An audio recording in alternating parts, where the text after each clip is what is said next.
I'm just going to carry these sherds across to the table.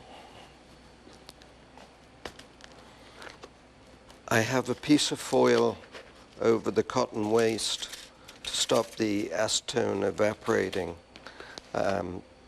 which will soften up the adhesive on this very bad joint we talked about before. So I can just take this off, and it's made the adhesive very soft, and I think I can now just lift it away. Voila.